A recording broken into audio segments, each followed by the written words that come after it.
Hallelujah. स्वागत है आप सबका मेरी भविष्यवाणियों की पुस्तक में। तो आइए हम आज के पवित्र वचन को पढ़ेंगे जो कि परमेश्वर के दास प्रेरित अंकुर यूसुफ नरूला जी द्वारा लिखा गया है। अपने ध्यान को नियंत्रण में रखें, जैसा कि उत्पत्ति की पुस्तक अध्याय 3 उसकी 13 आयत में लिखा।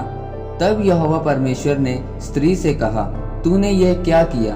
स्त्री ने कहा, सर्प ने मुझे बहका दिया, तब मैंने खाया। मेरे प्रियो, एक बात हमेशा याद रखें कि शैतान आपके दिमाग पर अटैक करता है।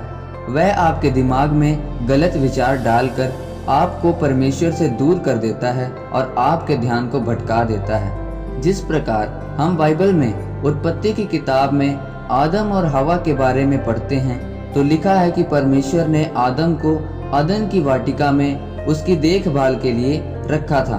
परमेश्वर ने आदम को आज्ञा दी थी कि तू वाटिका में लगे सब वृक्षों का फल बिना डर के खा सकता है, लेकिन तू भले या बुरे के ज्ञान का जो वृक्ष है उसका फल ना खाना, क्योंकि जिस दिन तू उसका फल खाएगा उसी दिन अवश्य मर जाएगा। लेकिन शैतान ने उसकी पत्नी के दिमाग में डाला कि तू इस फल को खा ले।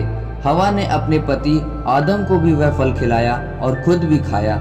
ऐसा करके उन्होंने परमेश्वर की आज्ञा को तोड़ा और परमेश्वर का क्रोध उन दोनों पर भड़का और परमेश्वर की सजा उनके जीवन में आई।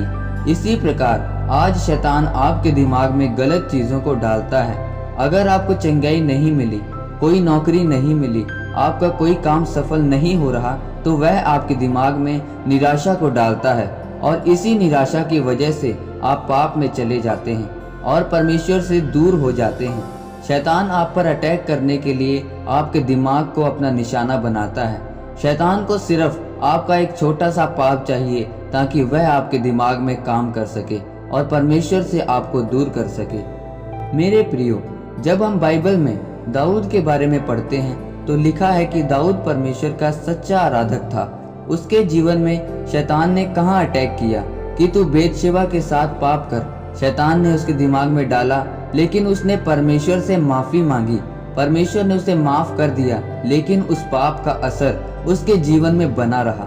मेरे प्रियो, जब आप परमेश्वर में और अपने आत्मिक जीवन में बढ़ेंगे, तब शैतान आपके दिमाग में कुछ भी गलत डालेगा और परमेश्वर में आपकी आत्मिक बढ़ोतरी को रोकेगा। लेकिन शैतान की हर चाल से आपको सावधान रहना है। हर दिल दिमाग परमेश्वर के वचन पर लगाना है। इसलिए मेरे प्रियो, अपने दिमाग को अपने अपने नियंत्रण में रखना है ताकि आप सिर्फ परमेश्वर की ओर अपना ध्यान लगा सकें और परमेश्वर के अधीन रहकर अपनी आशीषों को ग्रहण कर सकें। परमेश्वर इस वचन के द्वारा आपको आशीषित करे। आमीन। आइए परमेश्वर के दास के द्वारा लिखे गए अंगीकार को आप मेरे साथ करें। सर्वशक्तिमान परमेश्वर, मैं इस वचन के लिए आपका धन्यवाद करता हूँ। पिता परमेश्वर, मैं अंगीकार करता हूँ कि मैं शैतान की चाल को समझूंगा और उसे अपने दिमाग पर काबू नहीं करने दूंगा।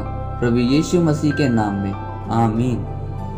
परमेश्वर आप सबको इस वचन के ऊपर मनन करने के द्वारा आशीषित करे। आमीन।